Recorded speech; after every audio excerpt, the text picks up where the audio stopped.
বিদ্যুৎ থেকেও অবৈধ অটোরিকশা বন্ধে কঠোর হুঁশিয়ারি দেন আওয়ামী লীগের সাধারণ সম্পাদক, সড়ক পরিবহন ও সেতুমন্ত্রী ওবায়দুল কাদের।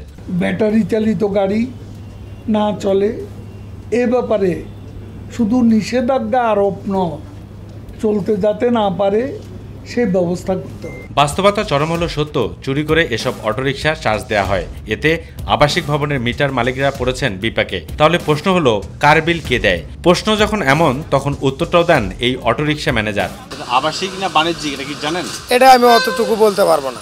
অত দূর কারেন্টের বাণিজ্যিক ব্যবহার করে না, এই আবাসিক ব্যবহার করে, এটা তো বলতে পারবো না। আর যারা দেদারসে অটোরিকশা চালাচ্ছেন তারা কি বলছেন? পায়ে পেট্রোল রিক্সাটা চালায়, এটা যে একটা পরিশ্রম, কিন্তু আমরা যে অটোটা চালাই এটা এতটা পরিশ্রম নাই।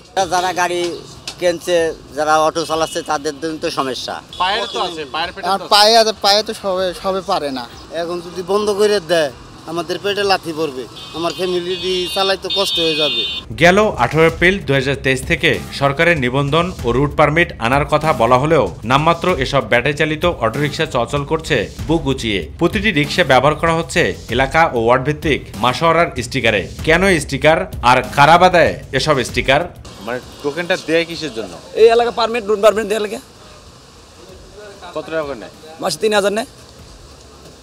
সেজন্য আপনারা এটা চালান? এই জন্য চালাই। আর এভাবেই প্যাডেল চালিত রিকশাগুলোকে প্রতিনিয়ত রূপান্তরিত হচ্ছে অটোরিকশায়। কি বলছেন পরিবহন বিশেষজ্ঞ? সামান্য যদি ব্যয় করা হয়, এই ইজি বাইকগুলো কিন্তু স্ট্রেন্থিং করা সম্ভব। ফলে সড়কে দুর্ঘটনা, যানজটের যে আশঙ্কা আমরা দেখি সবসময় এবং হচ্ছেও, সেটা কিন্তু কমিয়ে আনা সম্ভব। পরিস্থিতি যখন এমন, তখন অটোরিকশা বন্ধে কি বার্তা দিলেন ডিএমপি কমিশনার হাবিবুর রহমান? মন্ত্রণালয় থেকেও এটি চিন্তা করা হচ্ছে, আমরা যদি সেটি করতে পারি এবং আমাদের সারা শহরে আপনার সিসিটিভি ক্যামেরা লেগে যাবে। আবু সাদপু, মাই টিভি, ঢাকা।